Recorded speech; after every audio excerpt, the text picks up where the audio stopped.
আমাদের যে নাম মুসলিম, আজ অনেকেই স্লোগান দিচ্ছে তুমি কে আমি কে, বাঙালি বাঙালি, এটা বলা জায়েজ নেই। আমাদের পরিচয় বাঙালি না, আমাদের পরিচয় মুসলিম। কথা বলেন না কেন? দেশ হিসাবে যেহেতু বাস করি এই দেশে, এই জন্য আমরা বাংলাদেশি।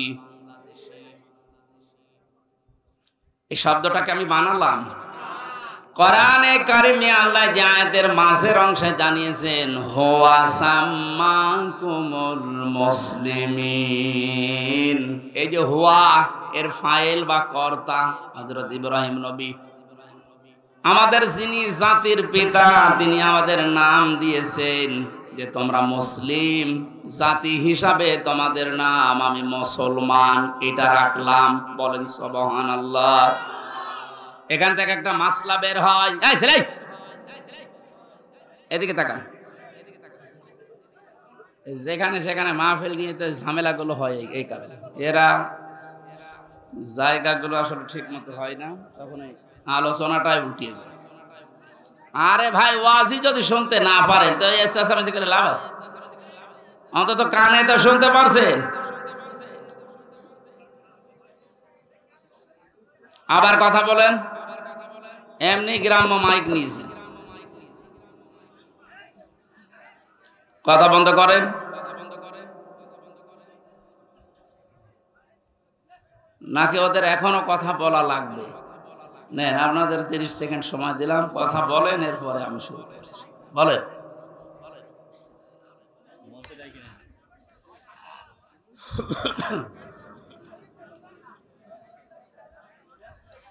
আমার ভাইরা, এখান থেকে যে মাসলাটা বের হয়, মা বোনেরা যারা বিভিন্ন জায়গায় বসে শুনতেছেন, আপনারও এখানে একটা দায়িত্ব বের হয়। মার বাবা হিসাবে দায়িত্ব হচ্ছে, সন্তান হওয়ার পরে মা বাবার প্রথম দায়িত্ব হচ্ছে তার একটা অর্থবোধক ইসলামী সুন্দর নাম রাখা। যেহেতু আমাদের পিতা হযরত ইব্রাহিম নবী তিনি জাতির পিতা হিসাবে জাতির নাম রেখে দিলেন মুসলিম বা মুসলমান, আমরাও যারা সন্তানের মা বাবা হব আমাদের প্রথম দায়িত্বই হবে একটা অর্থবোধক নাম রাখা। এটা আমাদের জাতির পিতা ইব্রাহিম আলাইহিস সালাম থেকে আমরা পেয়েছি। মাজলুমের দোয়া থেকে বেঁচে থাকার জন্য নবীজি আহ্বান জানিয়েছেন। এদেশের সবচাইতে বড় মাজলুম যারা ছিল তারা আলেমেরা। আজকে যার নাম দিয়েছেন শহীদ আল্লামা দেলাওয়ার হোসাইন সাইদি, কত বড় মাজলুম, 13টা বছর এক ঘরের ভেতরে কাটিয়ে গেল। দোয়া করতেন মাঝে মাঝে, রব্বুল আলামিন আমাকে সাধারণ ভাবে মরণ দিও না, আল্লাহুম্মা ইন্নী আসআলুকা শাহাদাতান ফি সাবিলিক, তুমি যদি মরণ দিও আমাকে শাহাদতের মরণ দিও। আল্লাহ কবুলও করেছে, সাধারণ ভাবে মারা যায়নি, ওনাকে মারা হয়েছে। অন্যায় ভাবে যাকে মারা হয় ইসলামের দৃষ্টিতে তাকে শহীদ বলা হয়। কথা বলো না কেন? আবু সাইদকে যে অন্যায় ভাবে মারা হয়েছে, এরপরও যারা শহীদ বলতে রাজি ছিলেন না, এখন চাপে পড়ে তারা শহীদ বলছে। রফিক নামে এক হুজুর নাকি কয়েকদিন আগে ভিডিও ছেড়েছিল যে আবু সাইদ শহীদ না, ওরে জোর করে বুক পেতে দিয়েছে। তাই গতকালকে নাকি ক্ষমা চেয়েছে যে আমার ভুল হয়ে গেছে। সুতরাং ভুল যখন স্বীকার করেছেন, এখন আর উল্টাপাল্টা কথা বলবেন না, কারণ এখন আর জালেমরা এদেশে নেই। জালেম সব পালিয়েছে, আর যারা আছে সব গর্তের ভেতরে আছে।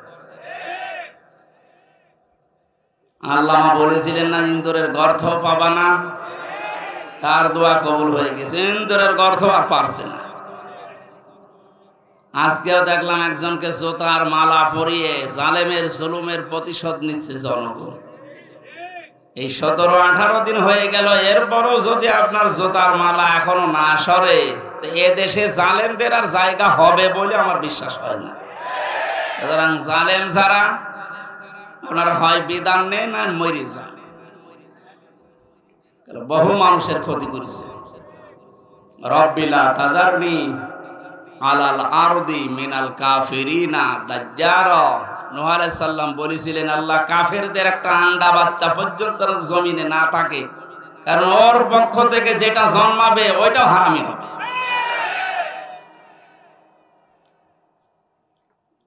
এ বড় মজলুমের দোয়া কবুল হয়ে একবারে গিয়ে দিল্লি পড়েছে। আর একটা ছোট হুজুর আমার সাথে ছিল জেলখানায়, রফিকুল ইসলাম মাদানি। পিসকে হুজুর বলে, পিসকে না, ওর বয়স এখন 30 বছর। ও আমারে বলছিল, আমাকে যখন রিমান্ডে নিয়েছে প্রশাসন নিয়ে, হাতির ঝিলের রাত 12:30টার দিকে 1টার দিকে নিয়ে আমারে পুরা উলঙ্গ করে হাতে সিগারেট লাগিয়ে একটা অর্ধ উলঙ্গ মেয়ে মানুষ আমার পাশে দাঁড় করিয়ে ছবি তুলিস, বলে যেটা ছেড়ে দেবো যে তুই এই চরিত্রের। বলছে হুজুর ওই সময় আমি চোখের পানি ফেলে কেঁদেছিলাম। আর এক এসআই কে জিজ্ঞাসা করলাম যে ভাই, আপনারা যা করছেন আমার সাথে, এটা কি হারুন স্যার জানে? জানে না মানে? উনি তো করাচ্ছে, যেহেতু উনি মুসলিম। এজন্য ছোট হুজুর দোয়া করেছে, আল্লাহ আমাকে যেভাবে সব উলঙ্গ করে ওরা দেখেছে, জাতিকেও দেখাবে বলে ওরা জানিয়ে গেল যে জাতিরে দেখাবো, তুমি অন্তত আর যাই করো হারুনকে ছেড়েও না। আল্লাহ এই জন্য ছাড়ে নাই। ওরে দুনিয়ায় আল্লাহ দেখায়নি, রাস্তায় বের হতে পারে না, বের হলে বলে 3 ইঞ্চি। শয়তানি করবে আর তোর ইজ্জত শেষ করে দিয়েছে। যেইগুলোই মুসলমানদের ইসলামের আলেমদের সাথে বিয়াদবি করেছে, প্রত্যেকের চরিত্র এখন ফাঁস হয়ে যাচ্ছে। বাংলাদেশে বহু জেলাতে এই মাইক এভাবে কেড়ে নিয়েছে এই জনগণ নামে এই জালেমগুলো। জনগণের নাম নিয়ে প্রতিনিধি হয়েছে, অথচ আল্লাহর কথা বলতে বলতে হঠাৎ করে মাইক কেড়ে নিয়ে আলেমকে গালি দেয়। এমন অপমান আল্লাহ এখন করছে, মুখ দেখানো দায় হয়ে গেছে তাদের। আমার মনে হয় হারুনের যে অবস্থা এখন, যে কয় ইঞ্চি বলেন, ও ছোট হুজুরকে যা করেছিল তার চাইতে ডবল অপমান আল্লাহ করেনি। কারণ নবীজির হাদিস ছিল, মাজলুমের বরদোয়া আর আল্লাহর ভেতরে কোনো পর্দা নেই, সরাসরি কবুল হয়ে যায়। ও যদি সাতক্ষীরার এই ময়দানে, আমার বাড়ি তো কিশোরগঞ্জে, সাতক্ষীরা জেলায় যদি এখন আসে, আর ওর চেহারা তো পরিচিত, ও কারো লাগবে না, ছেলে মেয়েরা যারা আছে পিটিয়ে মেরে ফেলবে। এটা এই ছোট হুজুরের বরদোয়া। বড়টার বরদোয়া কবুল হয়েছে, ছোটটারও কবুল হয়েছে।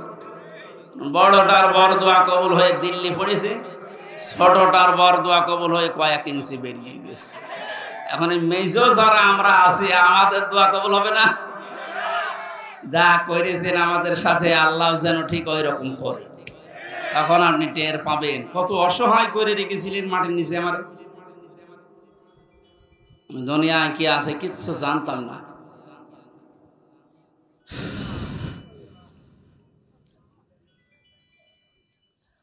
আমার ভাইরা, সাতক্ষীরার মানুষদেরকে, চাঁপাইনবাবগঞ্জের মানুষদেরকে, ঝিনাইদহ জেলার মানুষদেরকে বাংলাদেশের অন্যান্য মুসলমানেরা একটু বেশি ভালোবাসে, মন থেকে দোয়া করে, কারণ এরা ইসলামের জন্য যা হারিয়েছে আল্লাহ পাকের উদ্দেশ্যেই যেন তাদেরকে জান্নাত দিয়ে পূরণ করে দেন। যে আল্লাহ আমাদেরকে কোরআনে কারিমের কিছু কথা শোনার জন্য, আমাদের জাতির পিতা ইব্রাহিম আলাইহিস সালামের জীবনী থেকে হক কথা শোনার জন্য ময়দানে নিয়ে আসলেন। দিনের বেলায় আমাদের কাজ ছিল, সব কাজ বাদ দিয়ে কোরআনের এই ময়দানে যিনি নিয়ে এসেছেন, বলেন আলহামদুলিল্লাহ। দরুদ আর সালাম পড়ছি আমাদের নবী মুহাম্মদ রাসূলুল্লাহ সাল্লাল্লাহু আলাইহি ওয়াসাল্লামের প্রতি।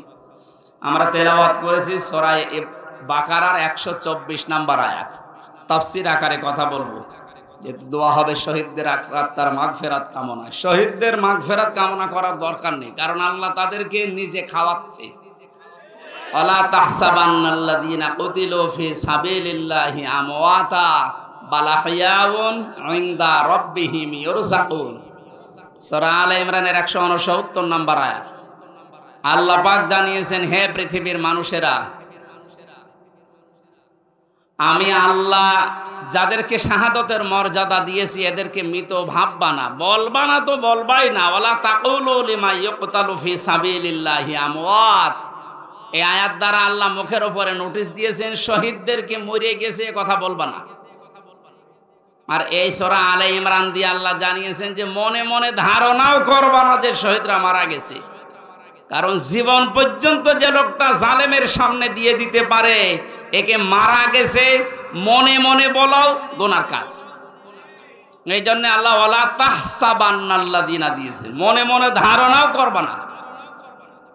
খুব দামি শব্দ এটা, যার তার নামের আগে শহীদ লাগিয়ে দিলেই হবে। সুতরাং মানুষগুলোকে আমরা ধারণা যেন না করি যে ওরা এমনি এমনি মারা গেছে। ওরা তো জীবিত, ওরা আমাদের চাইতে উত্তম খাবার আল্লাহর জান্নাতের ভেতরে খাচ্ছে। বালাহয়াবুন ইনদা রাব্বিহিম ইরযাকুন। আল্লাহ বলেন ওরা জীবিত এবং আমি আল্লাহ নিজে ওদেরকে খাওয়াই। সুবহানাল্লাহ। আর যারে তারে আমি বদ থেকে ধরে এনে শাহাদতের মর্যাদা দিয়ে দেব, বিষয়টা এমন না। ওয়ালিয়ালামাল্লাহুল্লাযীনা আমানু ওয়া ইয়াত্তাখিযা মিনকুম শুহাদা আল্লাহু লা ইউহিব্বুজ জালিমিন। সূরা আলে ইমরানের 140 নম্বর আয়াতের শেষের দিকে আছে, যাদের জীবন যৌবন আমি আল্লাহর কাছে পছন্দ হয়, ভালো লাগে, এ মানুষগুলোকে আমি আল্লাহ এমনিতেই মরণ দেই না, এদেরকে আমি আল্লাহ শাহাদতের মরণ দিয়ে ধন্য করি। আর জালেমদেরকে আমি আল্লাহ ভালোবাসি না। জোরে বলেন নাউজুবিল্লাহ। জালেমদেরকে শোধরানোর সময় এখনো আছে, যদিও জালেমদের আল্লাহ হেদায়েত বঞ্চিত করে দেয়। আল্লাহু লা ইয়াহদিল কওমাজ জালিমিন। জালেমদেরকে আমি আল্লাহ পথ দেখাই না, হেদায়েত দেই না। কে বলছে? এজন্য ওদের জন্য দোয়া করে লাভ নেই। যারা জুলুম করেছিলেন আপনার জন্য দোয়া করেও লাভ হবে না, কারণ আপনার জন্য দোয়া করলে আল্লাহ কবুল করবে না। আপনি জীবনটা নষ্ট করে ফেললেন, দুনিয়াও শেষ আপনার, আর আখেরাতে আপনি আল্লাহর মামলার আসামি। এই সাতক্ষীরায় যারা জুলুম করেছেন প্রকাশ্যে গোপনে, সে যে বিভাগেই হোক, প্রশাসনে হোক, বিচার ব্যবস্থায় হোক, আর এই জনপ্রতিনিধির নাম নিয়ে বিভিন্ন হাইব্রিড নেতা নাম নিয়ে যাই করেছেন, আপনাকে আল্লাহ মাফ করবে না। আল্লাহ মাফ করবে না। আপনার বলার দরকার কি? হ্যাঁ, আমার বলার দরকার আছে। কোরআনে কারীম আমাকে বলতে বলছে, ইন্নামাস সাবিলু আলাল্লাযিনা ইয়াজলিমুনান নাস। সূরা শূরা 25 নম্বর পারা 6 নম্বর পৃষ্ঠা 13 নম্বর লাইনের 42 নম্বর আয়াতের প্রথম অংশে আছে। আল্লাহ বলেন, হে নবী আপনি বলেন যে জালেমদের বিরুদ্ধে আমি আল্লাহ মামলা দেব। কে? সুতরাং এই দেশে যারা জালেম ছিল এরা আমার হামজার মামলার আসামি না, আমি তো মামলা করবই। এরা মামলার আসামি হচ্ছে সরাসরি আল্লাহর। যারা এই দেশে আল্লাহর মামলার আসামি তাদের উপরে দয়া দেখিয়ে লাভ আছে? ওরা যেমন কষ্ট দিয়েছে, আমার মনে হয় ওদেরকেও এরকম একটু কষ্ট দিয়ে বোঝানো দরকার যে দেখ ঠেলা কেমন। আলেমদের গায়ে হাত দিয়ে শুধু না, পায়ে ডান্ডা বেড়ি দিয়ে, হাতে হ্যান্ডকাপ লাগিয়ে, যেটা লাগালে হাত কেটে যায়, মাজায় দড়ি দিয়ে, কালো কাপড় দিয়ে চোখ বেঁধে, গরুর মতো ছাগলের মতো টানতে টানতে নিয়ে যেতেন আদালতে। কত বড় মুরব্বী আলেম আমি দেখেছি জেলখানায়, মাওলানা রফিকুল ইসলাম খান, অধ্যাপক মিয়া গোলাম পরওয়ার এই খুলনা। এইরকম মানের মানুষ ডাক্তার শফিকুর রহমান, মাওলানা মামুনুল হক, কত বয়স বলেন তো? 50-52 বছর বয়স, কারো 60-65 বছর বয়স। এইরকম মানুষদেরকে, যাদের জোতা টানার যোগ্যতা আপনার নেই, আর আপনি তার মাথায় দড়ি বেঁধে ডান্ডা বেড়ি দিয়ে টানতে টানতে নিয়ে যেতেন ছাগলের মতো।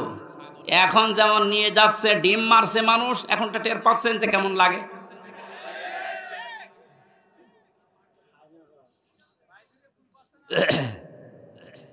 এখন যে শয়তানগুলো রিমান্ডে আছে, কয়েকদিনের পত্রিকা এবং এই যে ভিডিও আসতেছে, রিমান্ডে এখন তো আমাদের মতো কষ্ট এদের দিচ্ছে না। আদালত নাকি বলে দিয়েছে ওইসব দরকার নেই, খালি এমনি জিজ্ঞাসা করবে। শুধু জিজ্ঞাসা করছে তাই নাকি কাঁদছে।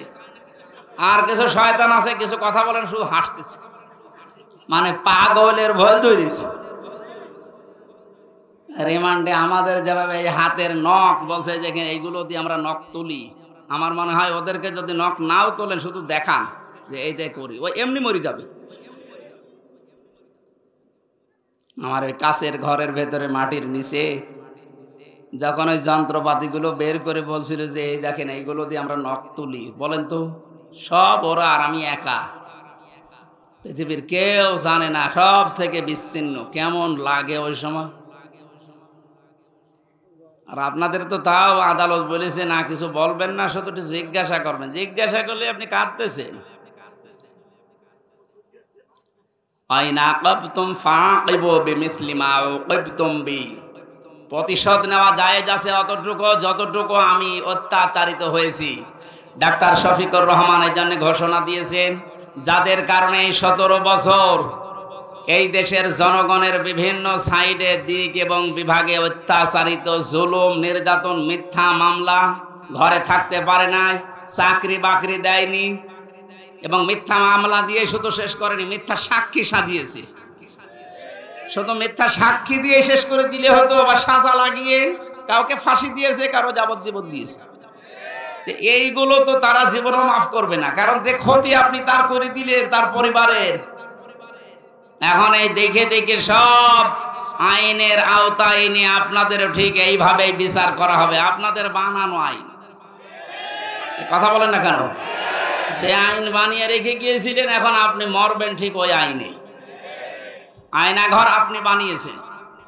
আয়না মানে চারিদিকে আয়না দেওয়া না, কোনো আয়না নেই। ওই জায়গায় এখন আপনাকে 10 দিন রাখি, আপনি দেখেন যে মানবতার সাথে কি ঠাট্টা আপনি করেছিলেন। এরপরও টিভির সামনে এসে সাংবাদিকদের সাথে এসে আপনার বলতে লজ্জা করে না যে কেন জনগণ খেপে যাচ্ছে? আমি তো বুঝতে পারছি না। বুঝতে পারছেন না? এদিকে আসেন, আপনাকে বোঝাচ্ছি, জোরে কোদাল দিয়ে বোঝাচ্ছি। যা করেছেন আল্লাহর আরশ কেঁপে গেছে। এই জন্য আমাদের যিনি জাতির পিতা হযরত ইব্রাহিম আলাইহিস সালাম, তাকে আল্লাহ যে পরীক্ষাগুলো করেছিলেন জীবনে, ফিরি ফিরি জাতির পিতা তিনি হননি। 50টা পরীক্ষা দিয়েছিলেন। কয়টা? বাংলাদেশের মজলুম জনপদ হিসাবে পরিচিত এই সাতক্ষীরা, ইমানের পরীক্ষা বাংলাদেশের সবচাইতে বেশি দিয়েছেন আপনারা। এই জন্য আপনারা বেচার নাকি কষ্ট হয়েছে। হুয়া জিতাবাকুম ওমা জাআলা আলাইকুম ফিদ্দীন মিন হারাজ। আল্লাহ তাআলা বলেন, তিনি সে আল্লাহ যিনি তোমাদেরকে নির্বাচিত করেছেন। এই কি সমস্যা? কি যে যেখানে আসে আসুক, বসে। এই আপনি আমার ছাড়া জোরে কথা বলবেন না। এই ক্যামেরাওয়ালাদের এত করে বলা হয় যেন নিচু করে দেবে, পেছনে মানুষের ডিস্টার্ব হয়, এরা কথা শোনে না।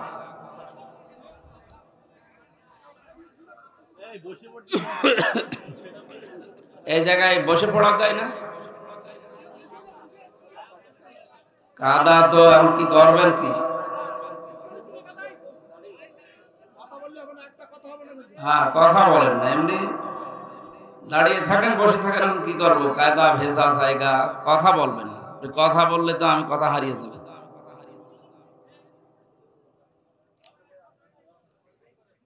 আল্লাহ বলেন, আমি আল্লাহ তোমাদেরকে নির্বাচিত করেছি। শব্দের দিকে খেয়াল করেন। হুয়া জেতাবাকুম, এ জেতেবা মানে নির্বাচিত করা।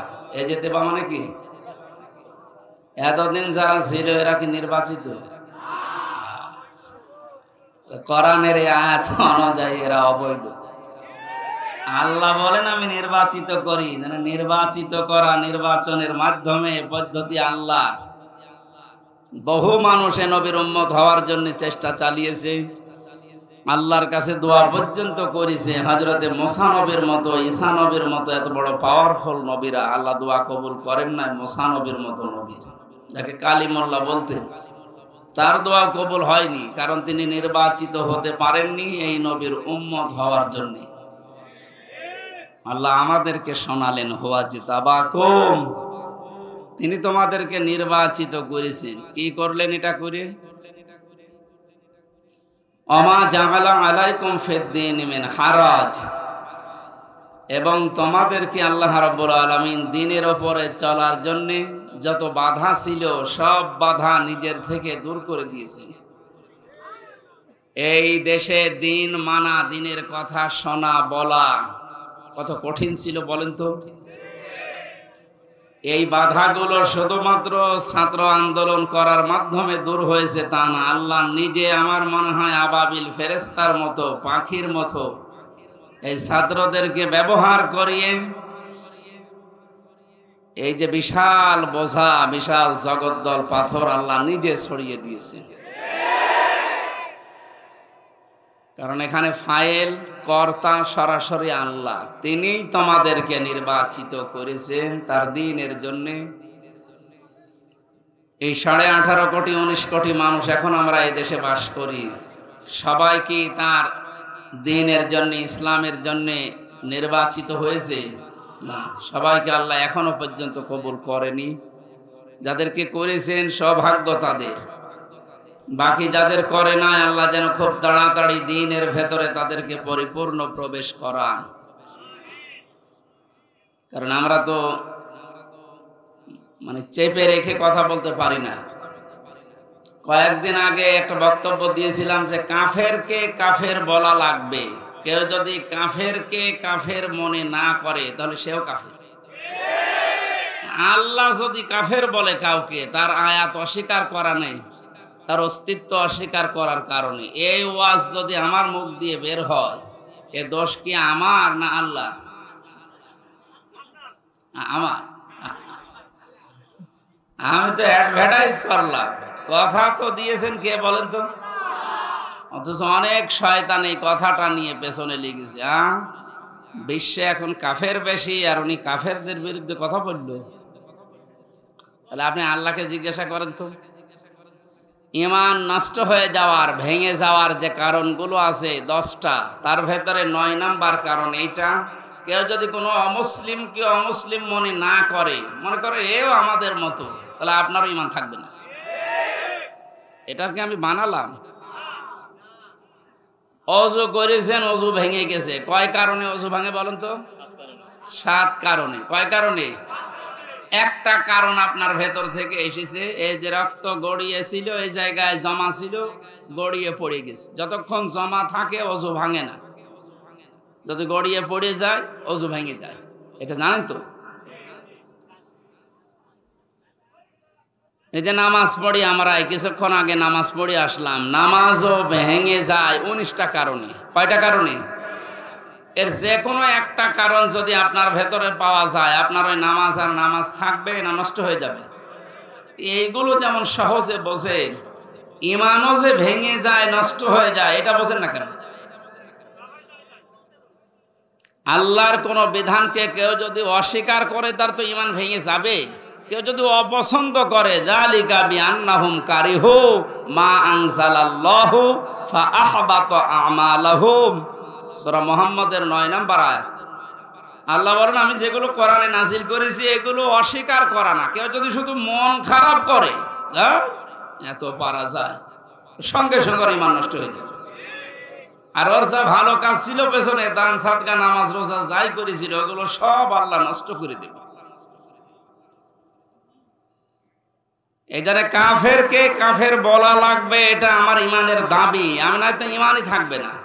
এই কথা বলতে গেলে যদি এখন এই রাম বাম আর এই জালেমদের দোসররা উল্টা করে ওই কাফেরদেরকে বোঝায় যে এই দেখো, এ তোমাদের দেখতে পারে না, এর নামে মামলা দাও, একটা কথা হলো।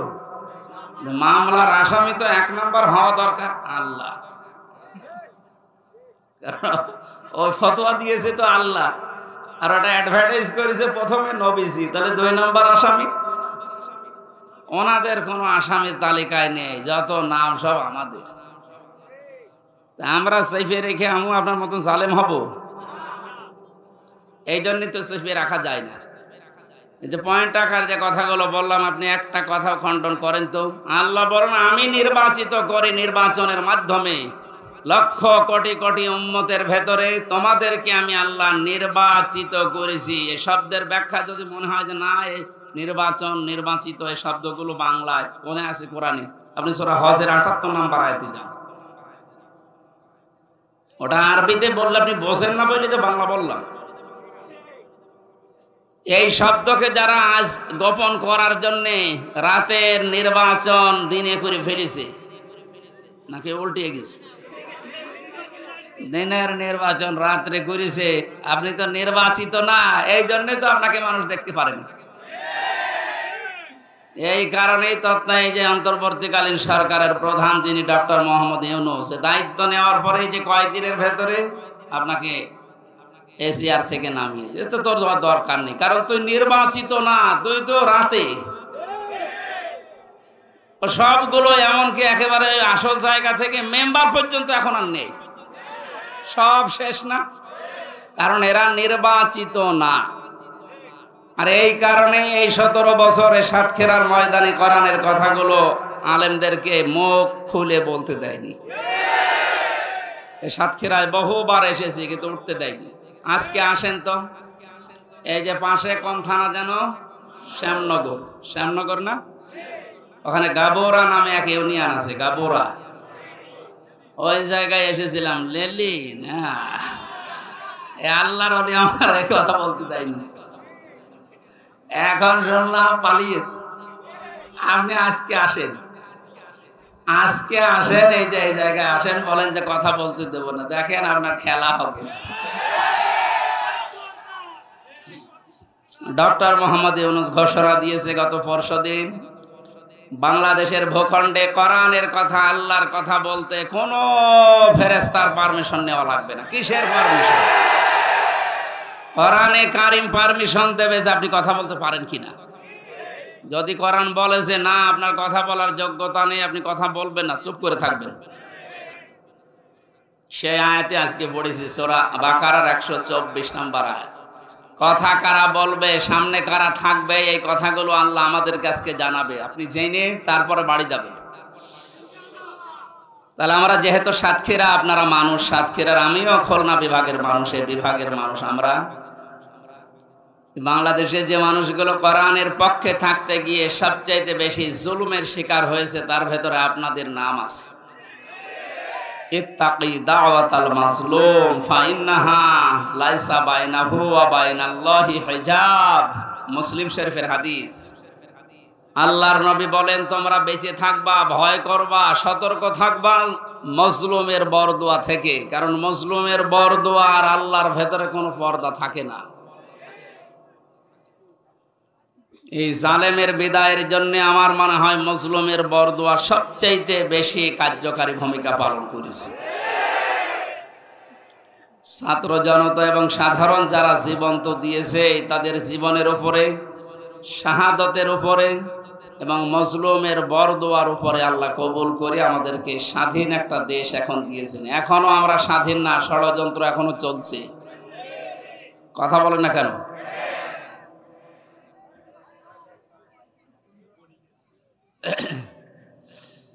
আল্লাহ রাব্বুল আলামিন এই আয়াতের ঘোষণা দিয়েছেন, তিনিই তোমাদেরকে নির্বাচিত করেছেন তার দ্বীনের জন্য। আর দ্বীনের উপরে চলতে গিয়ে, দ্বীনের কথা বলতে গিয়ে যে বাধা বিপত্তিগুলো আসবে, আল্লাহ নিজে ওইগুলো তার পক্ষ থেকে দূর করে দিয়েছেন। মিল্লাতা আবিকুম ইব্রাহিমা হুয়া সাম্মাকুমুল মুসলিমিন। তোমাদের জাতির পিতা হযরত ইব্রাহিম আলাইহিস সালাম। কোরআনের আয়াতকে বাদ দিয়ে জোর করে যারা জাতির পিতা দাঁড় করিয়েছিলেন, একটা আওয়াজ দাঁড়িয়ে নেই, সব মিশে গেছে। এমনকি এক্সপ্রেসওয়ের নাম পর্যন্ত জনগণ এখন পাল্টিয়ে দিয়েছে, জাতির পিতা ইব্রাহিম আলাইহিস সালাম এক্সপ্রেসওয়ে। খাবার পাশ দিয়ে একটা রোড গেছে, ইব্রাহিম খলিলুল্লাহ রোড। বাংলাদেশের বহু ব্রিজের নাম, বহু সেতুর নাম, বহু রোডের নাম এখন আমাদের যিনি আসল জাতির পিতা তার নামে নামকরণ অলরেডি হয়ে গেছে। এই জন্য কোরআনের উপরে মাস্তানি করে কিছু চাপিয়ে দিতে যাবেন না, ওটা টিকবে না। কথা বলেন না কেন? কোরআনে সূরা হজের ভেতরে আল্লাহ মূর্তির বিরুদ্ধে কথা বলেছিলেন যে মিথ্যা কথা থেকে বেঁচে থাকবা আর মূর্তি পূজা থেকে বেঁচে থাকবা। অথচ সেইটা জাতির উপরে মুশরিকদের কথা মতো অনেকেই চাপিয়ে দিয়ে মনে করেছিল অমর হয়ে যাবে। আমার তো এখন মনে হচ্ছে যত টাকা খরচ হয়েছিল এই ভুয়া জাতির পিতার জন্য সব টাকাগুলো এখন পানিতে ফেলেছে। এগুলো যদি মানুষের জন্য খরচ করতেন, এই মানুষগুলোই এই লোকটার জন্য হয়তো দোয়া করলে আল্লাহ কবুল করলেও করতো, কিন্তু যা করলেন দোয়া করার মতো রাস্তাও আর তো রাখলেন না, সব নষ্ট করে দিলেন। আল্লাহ পাক আমাদেরকে শোনাচ্ছেন আমরা যেন এরকম বাবার সন্তান হিসাবে গর্ববোধ করি। এদেশে আজও যারা এই কথা বলে, আমার কুষ্টিয়ায় ওই সময় যখন ছিলাম, ওই সময় যিনি এসপি ছিল ওর নাম নিতেও আমার ঘৃণা হয়, এই কোলাঙ্গা। ও আমার নিজের অফিসে ডাক দিয়ে বলছে, হ্যাঁ আপনি জাতির পিতা ওনাকে মানেন না? ইব্রাহিম আলাইহিস সালামের কথা বলেন। কি গো আমি বলি এ তো কোরআন বলিস। না ওইটা বলা যাবে না। এই দেশ স্বাধীন করার জন্য জাতির পিতা যা করেছে ওনাকে ভোলা যাবে না। ভোলার দরকার নেই, ওনার কর্মকাণ্ড তুলে ধরেন। কিন্তু জাতির পিতা এই শব্দটা আল্লাহ নিজে কোরআনে জানিয়েছেন, মিল্লাতা আবিকুম। শুধু তোর একা না, কম বহু বচন, তোদের সবার জন্য যারা দাবি করিস যে আমি মুসলিম, তাদের জন্য জাতির পিতা হিসাবে ঘোষণা দিলাম একজনের নাম, তার নাম ইব্রাহিম। তার নাম কি? তিনি কি এমনি এমনি হয়েছিলেন? এবার আসেন আল্লাহ কি জানাচ্ছেন, ওয়াইয বাতালা ইব্রাহিমা রাব্বুহু বিকালিমাতিন ফাআতাম্মাহুন্না। আল্লাহ পাক বলেন আমার নবী ইব্রাহিমকে আমি আল্লাহ পদে পদে পরীক্ষা করেছিলাম, আর প্রতিটি পরীক্ষায় তিনি উত্তীর্ণ হয়েছিলেন। যতগুলো বাক্য দিয়ে, যতগুলো কাজ দিয়ে তাকে জীবনে পরীক্ষা করলাম, তোমাদের যিনি জাতির পিতা, তোমরা যার সন্তান হিসাবে গর্ববোধ করো, তোমাদের এই বাবা কোনোদিন ফেল করেননি। সাতক্ষীরার মানুষেরা আপনারা পরিচয় দিয়ে গর্ববোধ করবেন, কারণ আপনারা ফেল করেননি।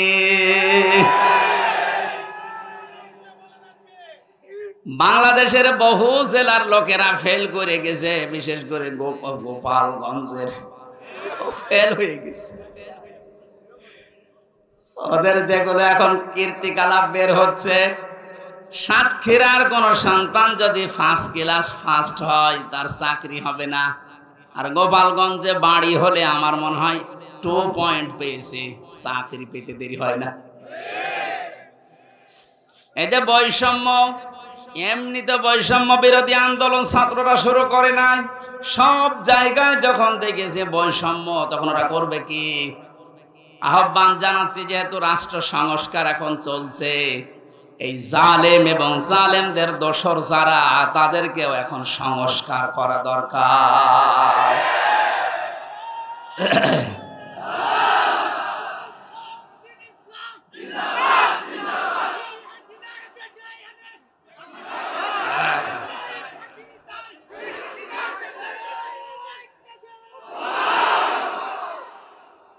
সাতক্ষীরাবাসী 50টা পরীক্ষার ভেতরে আমি পেয়েছি ঈমান সম্পর্কে পড়া। কোরআনে আল্লাহ জানিয়েছেন তোমাদের পিতাকে 10টা পরীক্ষা করেছিলাম।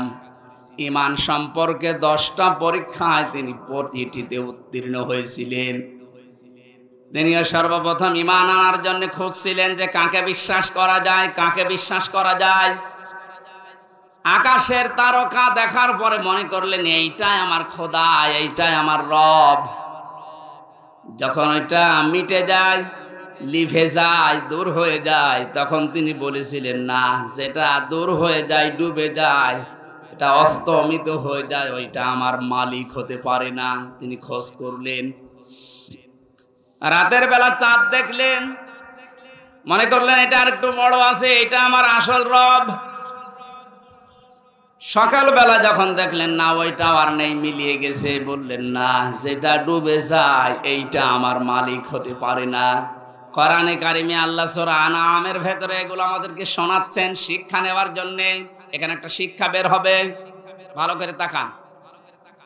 তৃতীয় নম্বরে সকালবেলা যখন সূর্য দিগন্তে দেখলেন যে পূর্ব দিগন্তে সূর্য উঠেছে, আস্তে আস্তে যখন বড় হতে লাগে, প্রখর রোদ যখন হয়, তখন বললেন এইটা আমার রব হবে, এইটাই আমার খোদা হবে। সন্ধ্যাবেলা যখন ওইটা পশ্চিম আকাশে মিলিয়ে যায়, বললেন না, যেটা অস্তমিত হয়, ডুবে যায়, ওইটা আমার মালিক হতে পারে না। জাতিকে তিনি জানালেন, ইন্নী ওয়াজ্জাহাতু ওয়াজহিয়া লিল্লাযী ফাতারাস সামাওয়াতি ওয়াল আরদা হানিফাও ওয়া মা আনা মিনাল মুশরিকিন। সূরা আনামের ৭৯ নম্বর আয়াত। হযরতে ইব্রাহিম নবী জাতিকে ডাক দিয়ে বললেন, হে আমার জাতির লোকেরা, এতদিন পর্যন্ত যাদেরকে খোঁজ করে পেয়েছিলাম, একটাও স্থায়ী না, সব অস্থায়ী, সব অস্তমিত হয়ে গেছে, ডুবে গেছে। আমি আমার এই চেহারাকে ঘুরিয়ে দিলাম ওই আল্লাহর দিকে, যিনি আসমান আর জমিনের উদ্ভাবক, যিনি বানিয়েছেন এটা। হানিফা, আমি একনিষ্ঠভাবে ঘুরলাম আল্লাহর দিকে। আমান আমিনাল মুশরিকিন, আর আমি মুশরিকদের অন্তর্ভুক্ত না। আমাদের জাতির পিতা তিনি শিরিক থেকে মুক্ত হয়ে ঘোষণা দিলেন যে আমি মুশরিক না, অথচ এই দেশে কত অবৈধ সন্তানেরা বিভিন্ন মুশরিকদেরকে খুশি করার জন্য জাতিকে প্রকাশ্য শিরিক করিয়েছে, মুশরিক বানিয়েছে। বিভিন্ন স্কুল কলেজে আমি দেখেছি, ভিডিও দেখেছিলাম, একটা মূর্তির সামনে নিয়ে, ছবি সামনে নিয়ে ছেলেমেয়েরা যে মাথা নিচু করে সম্মান জানাচ্ছে, অথচ আল্লাহর নবী জানিয়েছেন, লা ইয়াদখুলুল জান্নাতা লা তাদখুলুল মালাইকা বাইতান ফিহি কালবুন আও তাসাবির। ওই ঘরের ভেতরে রহমতের ফেরেশতা প্রবেশ করে না যেখানে মানুষের ফটো থাকে আর কুকুর থাকে। অথচ প্রত্যেকটা অফিস, আদালত, বাড়ি, দোকানঘাট, সব জায়গায় এই শিরকটা চালু করার জন্য উঠে পড়ে লেগেছিল। আল্লাহ এমন ভাবে বিদায় দিয়েছে জিল্লতির সাথে। আজকে আসার সময় দেখলাম বাবার মুখ দেখা যাচ্ছে না। আমাদের পিতা যদি শিরিক থেকে মুক্ত হওয়ার জন্য ঘোষণা দিতে পারে, ও সাতক্ষীরাবাসী জীবনে আজকে ঘোষণা দেবেন, আর যাই করি আমি শিরিক করব না। জীবন চলে যাক, নবীজি জানিয়েছেন, আমার উম্মতেরা, তোমাকে যদি জবাই করা হয়, আগুনের ভেতরে পুড়িয়ে ফেলা হয়, এরপরও কোনোদিন শিরিক করবা না। কি এখানে কি সাপ? সাপ ধরে যে এখানে ফেলে দেন, সাহস আছে যার তারে ধরতে বলে।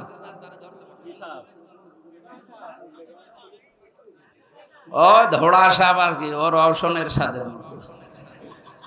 আর জীবন যৌবন সব শেষ। সাহস যার আছে তারে বলেন যে মাথা চেপে ধরে এদিকে ফেলে দিতে দেন। কি হলো, আপনি কি ওটা হাতে করে বসে আছেন? আসেন, মেরে ফেলেছেন? মেরে ফেলা ঠিক হয়নি। আমার ভাইরা, ইব্রাহিম আলাইহিস সালাম তিনি অনুসন্ধান করে খোঁজ করে পেয়েছিলেন কাকে? বলেন না কেন? আর আমাদেরকে এ জাতির আলেমরা, নবীর ওয়ারিসরা চোখে আঙ্গুল দিয়ে দেখায়, এরপরও আমরা সত্যকে সত্য জানার পরও মানতে চাই না। তাহলে উনি ইব্রাহিম আলাইহিস সালাম জাতির পিতা হয়েছিলেন প্রথম পরীক্ষায় পাস। তিনি ইমানের 10টা পরীক্ষা দিয়েছিলেন, এখানে আমরা 3টা পেয়েছি। একটা তারকা দিয়ে, একটা চন্দ্র দিয়ে, আর একটা সূর্য দিয়ে। রব্বুল আলামিন বলেন, তাকে আমল সম্পর্কে আমি পরীক্ষা করেছিলাম 30টা। প্রতিটি আমলে হযরত ইব্রাহিম আলাইহিস সালাম তিনি পাস করেছিলেন। জোরে বলেন সুবহানাল্লাহ। হযরত ইব্রাহিম আলাইহিস সালাম যে 30টা পরীক্ষা দিলেন আমলের, এটা সূরা তাওবার ভেতরে পেয়েছি 112 নম্বর আয়াতে 10টা, সূরা মুমিনুনের 1 থেকে 10 নম্বর আয়াত পর্যন্ত 10টা, সূরা আহজাবের 35 নম্বর আয়াতে 10টা। এখন তাফসীর আকারে যদি এক একটা পয়েন্টের উপরে বলতে যাই অন্তত 3 দিন সময় লাগবে। এজন্য সামারাইজ করে বলছি, আমরা যদি হযরত ইব্রাহিম নবীর মতো আমলেও পাস করতে চাই, সূরা তাওবা, সূরা মুমিনুন, সূরা আহজাবের যে আয়াত নাম্বার বললাম, এইগুলো অবশ্যই আপনাকে জীবনে মিলিয়ে দেখাতে হবে। আল্লাহ আমাদেরকে প্রতিটা বিষয় আমাদের প্র্যাকটিক্যাল লাইফে মেলানোর তৌফিক দিন, কারণ আমরা যোগ্য বাবার যোগ্য সন্তান হতে চাই। এমন সন্তান আপনি রেখে গেলেন, সন্তানের কারণে আজ হাজারো মানুষ ধিক্কার দিচ্ছে, গালিগালাজ করছে। প্রফেসর ডক্টর মোহাম্মদ ইউনূসকে জিজ্ঞাসা করেছেন যে উনি তো চলে গেল পালিয়ে, এখন ওনার বাবার এই যে মানুষ ভেঙে ফেলছে, কি করেন, কি বলেন আপনি? উনি জবাব দিয়েছে, ওনার মেয়ের জিজ্ঞাসা করেন কি কাজ করেছে তার মেয়ে, যে সে যেতে দেরি, আর বাবা আর দাঁড়িয়ে থাকতে পারে নাই। আমি কি করে বলবো যে করেছে এগুলো? তার মেয়েকে জিজ্ঞাসা করেন, জবাব পাবেন। মেয়েরে পাবেন কোথায়? সে নাকি এখন ওখান থেকে মাঝে মাঝে ভিডিও বার্তায় কথা বলছে, কিছু কিছু জালেম তার সাথে কথা বলে, আর এখান থেকে সাহস দিচ্ছে, আপা ভয় পাবেন না, ঘাবড়াবেন না, আপনি ঘাবড়িয়ে গেলে আমরা নরম হয়ে যাই। ওরেও ধরেছে, ওই সন্তানটাকেও ধরেছে। এখন আপনার ভয় পাওয়া না, নরম হওয়া না, আপনি নরম তুলতুলে হয়ে যাবেন।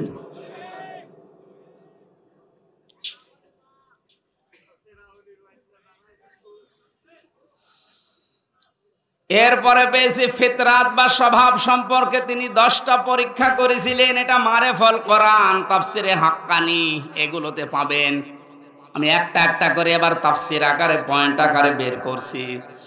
হযরত ইব্রাহিম আলাইহিস সালামকে তিনি পরীক্ষা করেছিলেন। এটা আম্বিয়ার ভেতরে আছে 51 থেকে 59 নাম্বার আয়াত পর্যন্ত। আমি আয়াতগুলো লম্বা করে বলতে গেলে দেরি হয়ে যাবে, কারণ সামনে আজান, মাগরিবের পরে আবার অনুষ্ঠান আছে সদরে, এই জন্য তাড়াতাড়ি করছি। মোবাইলে তুলে নিতে পারেন, রেকর্ড হচ্ছে, কালকে এগুলো মিলাবেন। আমি 1 ঘন্টায় আর কি বলবো, যার তথ্য দিচ্ছে এগুলো মিলিয়ে যদি জীবন চালাতে পারেন, আপনি যোগ্য বাবার যোগ্য সন্তান হিসাবে মাথা উঁচু করে দাঁড়াতে পারবেন। জীবন চলে যাক, আপনি মারা যান, আর যাই হোক না কেন, জীবনে যেন কোনোদিন শিরিক করবেন না। মা বোনদের ভেতরে এটা অনেক বেশি। আল্লাহ যেটা পারে ওইটা অন্য কেউ পারে, এই কথা বিশ্বাস করার নাম হচ্ছে শিরিক। এক কথায় উত্তর দিয়ে দিলাম, আল্লাহ যেটা পারে ওইটা অন্য কেউ পারে, এই কথা বিশ্বাস করার নাম কি? আপনারা আমল, নামাজ, রোজা একটু কম হোক, আল্লাহ মাফ করবে, কিন্তু শিরিক করলে কোনো মাফ নেই। কথা বুঝতেছেন? আপনারা 5 ওয়াক্তের জায়গায় 15 ওয়াক্ত নামাজ পড়া লাগবে না, সারা দিন আপনারা সারা রাত রোজা রেখে কাটানো লাগবে না, এরকম না। আপনি আমল একটু কম হোক, কিন্তু শিরিক যেন না হয়। এই জন্য উনি ঘোষণায় দিয়েছিলেন, ওমা আনা মিনাল মুশরিকিন, আমি মুশরিক না, আর যাই হোক আমি কি না। আর এমন একটা জায়গায় আমরা পৌঁছিয়ে যাচ্ছিলাম যে আমরা বলতে বাধ্য হচ্ছিলাম যে আমি দাদা। কথা বলেন না কেন? আপনাদের যতটুকু আছে আল্লাহ জান্নাত দেবে আমি আশা করি, কিন্তু শিরিক থাকলে সমস্যা। কিয়ামতে আল্লাহ একটা প্রাচীর বানিয়ে রাখবেন আরাফ, ওখানে কিছু মানুষকে নারী পুরুষ দাঁড়িয়ে থাকবে, এই জান্নাতেও যাবে না, জাহান্নামেও যাবে না। সাহাবী প্রশ্ন করলেন, হে নবী, ওরা জান্নাতে যাবে না কেন? বিশ্ব নবী বলেন, সাহাবীরা, এই মানুষগুলো দুনিয়াতে মা বাবার সাথে খারাপ আচরণ করেছিল, এই কারণে আল্লাহ তাদেরকে জান্নাত দিচ্ছে না।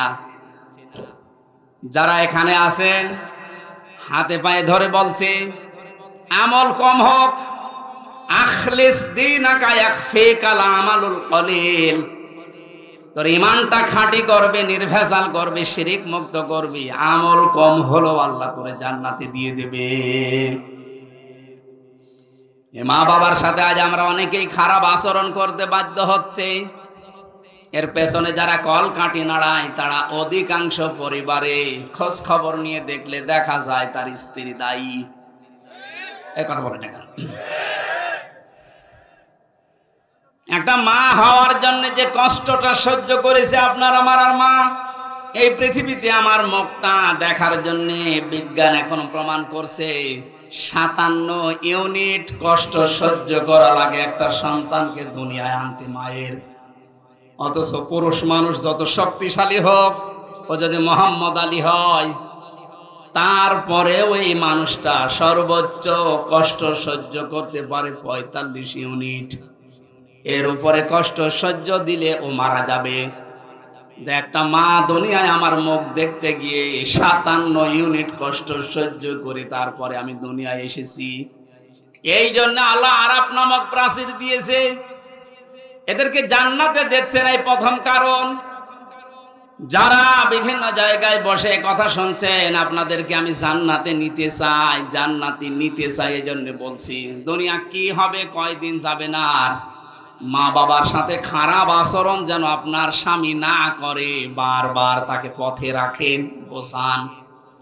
এমনকি তার নিকট আত্মীয় স্বজন যারা আছে, তার বোন আছে, তার ভাই আছে, তার চাচা আছে, ফুফু আছে, এগুলোর সাথে যেন সুন্দর আচরণ করে, তাদের হক আদায় করে, সমর্থ অনুযায়ী তাদের দেখাশোনা করে, টাকা পয়সা তাদের উপরে খরচ করে। এইটা আপনি উদ্বুদ্ধ করেন। তিরমিজি শরীফের হাদিস, আল্লাহর নবী বলেন, কোন স্বামী তার স্ত্রী যদি চায় যে আমার স্বামী আরো বেশি দিন বেঁচে থাক, আমার স্বামীর আরো মান মর্যাদা বাড়ুক, তার দুনিয়ার সম্মান বেড়ে যাক, টাকা পয়সা অর্থ সম্পদের মালিক হোক আরো বেশি বেশি, তাহলে স্ত্রীর উচিত সে যেন নিজের স্বামীকে বারবার উদ্বুদ্ধ করে, স্বামী আর যাই করো রক্তের সম্পর্কগুলো ঠিক রাখো। একটা সন্তানের সাথে সবচাইতে রক্তের সম্পর্ক বেশি তার মা আর বাবার, এ কথা বলে না কেন? এরপরে তার ভাই আর বোনের, এরপরে চাচা ফুফু। তাহলে আপনি স্ত্রী হিসাবে এটা কিন্তু একটা ইবাদত, এটা দুনিয়ার কাজ না। মনে করছেন এ দুনিয়ার কাজ আর কি হবে? আপনি নামাজ পড়া যেমন ফরজ মনে করেন, রোজা রাখা ফরজ মনে করেন, নিকট আত্মীয় যারা, তাদের সাথে আপনার স্বামীকে দিয়ে ভালো ব্যবহার করানো, খোঁজ খবর রাখা নামাজের মতো ফরজ। অথচ এইটা আজ অধিকাংশ পরিবারে না থাকার কারণে ছোটখাটো বিষয় নিয়ে মনোমালিন্য। অনেক সন্তান আছে মা বাবার পরিচয় দিতে চায় না, কথা বলে না, চাচার সাথে কথা বলে না, ফুফুর সাথে খোঁজ খবর নেয় না। অথচ ধর্ম আত্মীয় পাতিয়েছে, সেখানে মাসে 2 বার যায়। আর নিজের আপন ফুফু গরিব, দেখাও করে না, খোঁজও নেয় না। না, আপনার নামাজ কবুল হবে না, আপনার এই বোরকা পরা, পর্দা করা বেকার হবে। আপনি মনে করছেন এটা দুনিয়ার কাজ।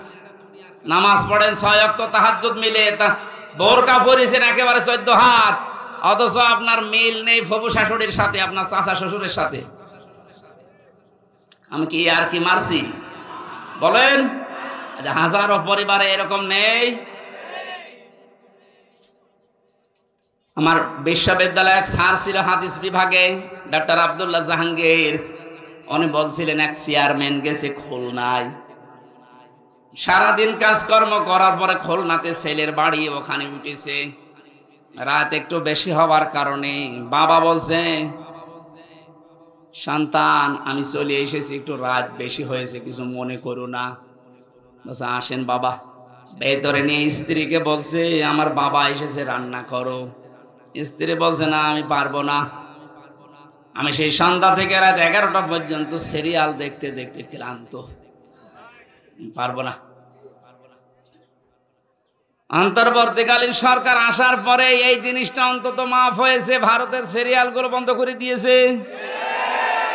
এখন আছে আর আমার মনে হয় অনেক মহিলা বরদোয়া দিয়েছে দিক, যেই বলেছে পারবো না, ওগুলো আপনার বাবা, আপনি রান্না করে খাওয়ান।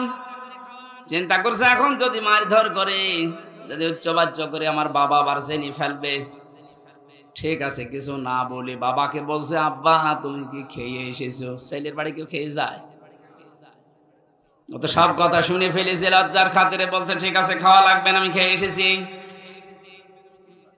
রাত 12:30টায়, মাত্র 1.5 ঘন্টা পরে এসেছে। আর একটা ছেলে এসে কলিং বেল চাপ দিয়েছে, বাইরে যেয়ে দেখে ওর ছোট শালা। বলছে দোলা ভাই চলে আসলাম, আসো তোমার দিয়ে খেলা শুরু হবে। স্ত্রীকে বলছে ওঠো, না তোমার ভাই এসেছে, এবার উঠিছে।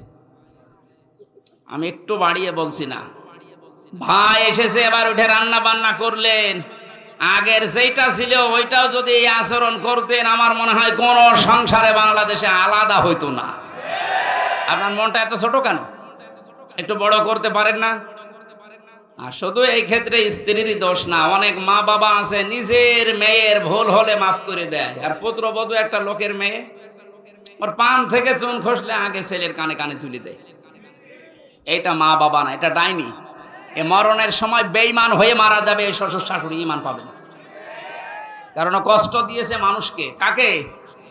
যার অধিকার নষ্ট করেছেন, কষ্ট দিয়েছেন, আগে তার কাছে মাফ চাবেন। সে যদি মন থেকে মাফ করে দেয়, এরপরে আল্লাহ মাফ করবে। সুতরাং এরকম শ্বশুর শাশুড়ি এই ডাইনি মার্কা আছে না নেই? কারা আছেন এরকম? হাত তোলেন তো। একজন এই লোকটা মরণের সময় ঈমান পাবে না, ও বেঈমান হয়ে মরবে। কারণ ওর দ্বারা ওর পুত্রবধূ, ওর বেটার বউ খুব ঝামেলায় আছে। সাতক্ষীরাবাসী রান্না বান্না যখন কমপ্লিট করেছে, ছেলেটা ডাক দিয়ে বলছে, আব্বা তোমার বৌমা রান্না করেছে, তুমি ওঠো।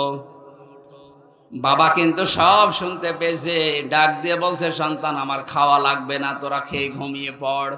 সকালবেলা ব্যাগ গুছিয়ে বাপ চলে যাচ্ছে, ছেলের সামনে গিয়ে বলছে, আব্বা চলে যাও মানে?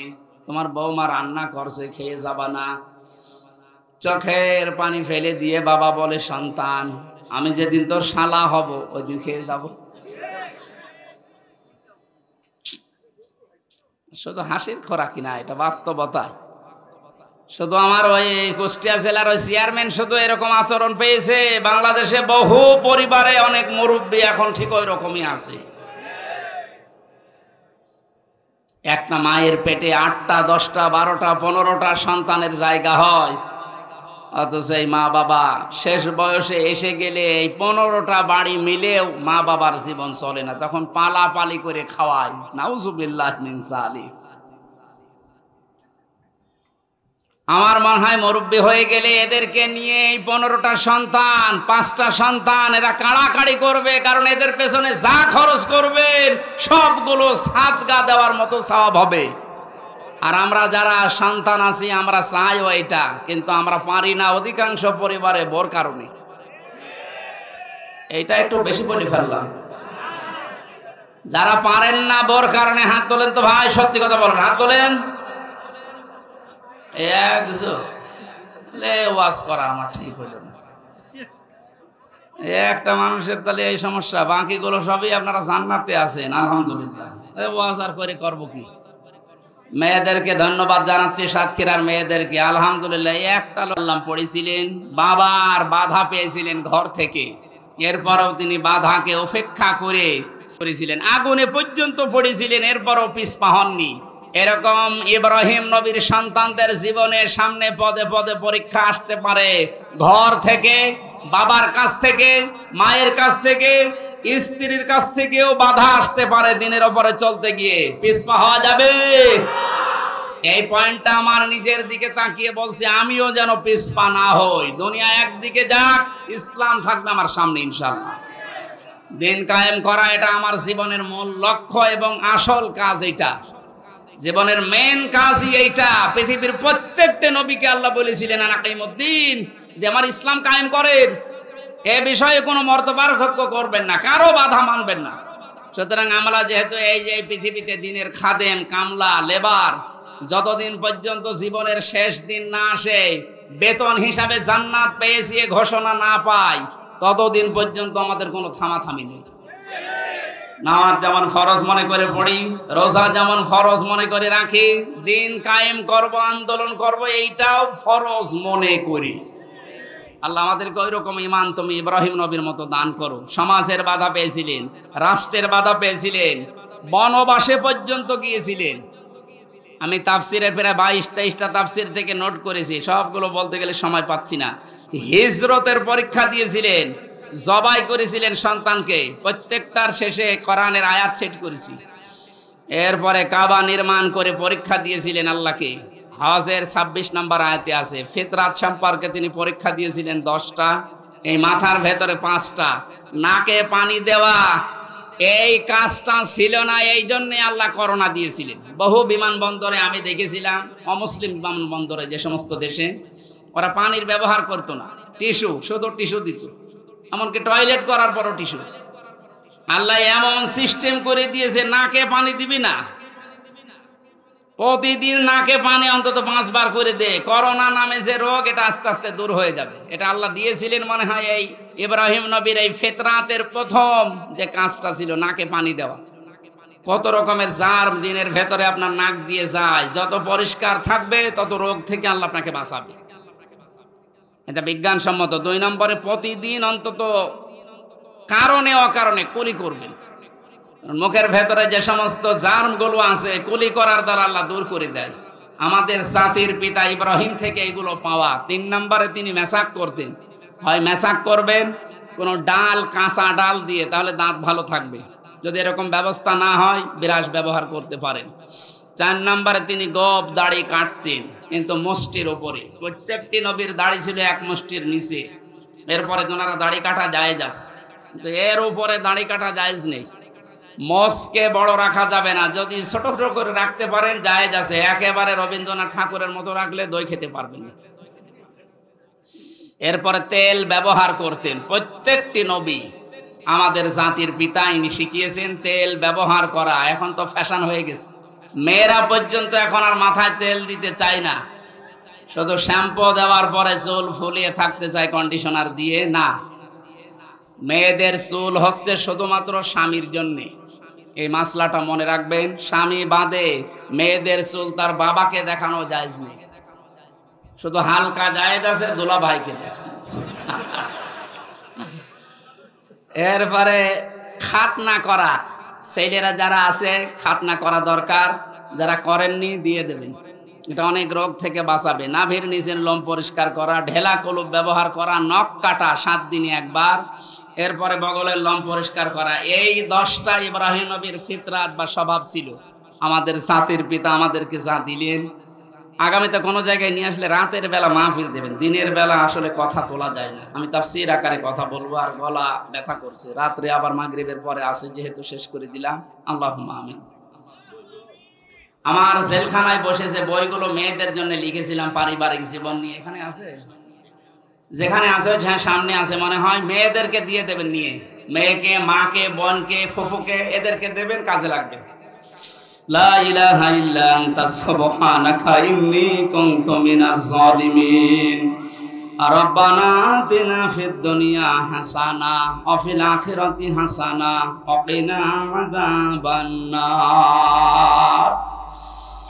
রব্বুল আলামিন, সাতক্ষীরা জেলার এই মজলুম মানুষগুলো কি অবস্থায় দিন কাটিয়েছে তুমি দেখেছো। রাতের বেলায় হাজারো মানুষেরা বাড়িতে থাকতে পারে না জালেমদের জুলুমের কারণে। এখন তুমি একটা নিরাপত্তা দিয়েছো, এই নিরাপত্তা তুমি কিয়ামত পর্যন্ত কায়েম করে দাও। কোন জালেম যেন জমিনে আর দাঁড়াতে না পারে, আল্লাহ সে ব্যবস্থা করে দাও। আমাকারু আমাকারাল্লাহু আল্লাহু খায়রুল মাকিরিন। জালেমদের যত ষড়যন্ত্র আল্লাহ তুমি সব নস্যাৎ করে দাও। ফাইন তাওয়াল্লাহু ফাকুল হাসবিয়াল্লাহ লা ইলাহা ইল্লা হু আলাইহি তাওয়াক্কালতু ওয়া হুয়া রাব্বুল আরশিল আযীম। আল্লাহ বড় আশা নিয়ে দোয়া করছি, হাসবুনাল্লাহ, তুমি আমাদের জন্য যথেষ্ট হয়ে যাও। হাসবুনাল্লাহু ওয়া নি'মাল ওয়াকিল, নি'মাল মাওলা ওয়া নি'মান নাসীর। আল্লাহুম্মা ইন্নী আসআলুকা শাহাদাতান ফি সাবিলিক, আল্লাহুম্মা ইন্না নাজআলুকা ফি নুহুরিহিম ওয়া নাউযু বিকা মিন শুরুরিহিম। কত মা বোনেরা বিভিন্ন জায়গায় কষ্ট করে বসে আছে, এদেরকে তুমি ফাতেমার মতো, আয়েশার মতো বানিয়ে দাও। যারা রোগ শোকে আছে, এদেরকে তুমি শেফায়ে কামেলা আজেলা দান করো। এলাকায় যত পরিবারে অভাব আছে, আল্লাহ তুমি এদের অভাব দূর করে সচ্ছলতা ফিরিয়ে দাও। আগামীতে অনুষ্ঠানটা যারা আয়োজন করেছে, আগামীতে আরো বিশাল আকারে করার তৌফিক দাও। এই যুবকদেরকে যে মা পেটে নিয়েছে, মায়ের পেট তুমি খাদিজার মতো বানিয়ে দাও। শহীদ আল্লামা দেলাওয়ার হোসেন সাইদি সহ বৈষম্য বিরোধী আন্দোলনে যে ছাত্র ভাই বোনেরা জীবন দিয়ে গেল, শাহাদতের সর্বোচ্চ মাকাম দান করো আল্লাহ তাআলা। ভারতের আগ্রাসনের কারণে আমাদের বাংলাদেশের ফেনী, কুমিল্লা, নোয়াখালী সহ কয়েকটা জেলা এখন পানির নিচে হাবুডুবু খাচ্ছে। আল্লাহ তুমি এদের জন্য হামে ও নাসির হয়ে যাও। মানুষের ভেতরে এতটুকু মানবতা নেই, মানুষদের জন্য তারা বাঁধ খুলে এদেরকে ডুবিয়ে দিল। কত মানুষ আজকেও মারা গেছে। আল্লাহ তুমি নিজের পক্ষ থেকে আমাদেরকে বাঁচাও। আমরা আর যাই করে আমরা তো শিরিক করি না, ওই মুশরিকদের মতো আমরা তোমার সাথে অন্য কাউকে তো শরিক করি না। বিশেষ করে ফেনী, নোয়াখালী, কুমিল্লা, ব্রাহ্মণবাড়িয়া, আল্লাহ এই জেলাগুলোকে তোমার কুদরত দিয়ে বাঁচাও। আমিরে জামাত সেখানে লক্ষ লক্ষ টাকা নিয়ে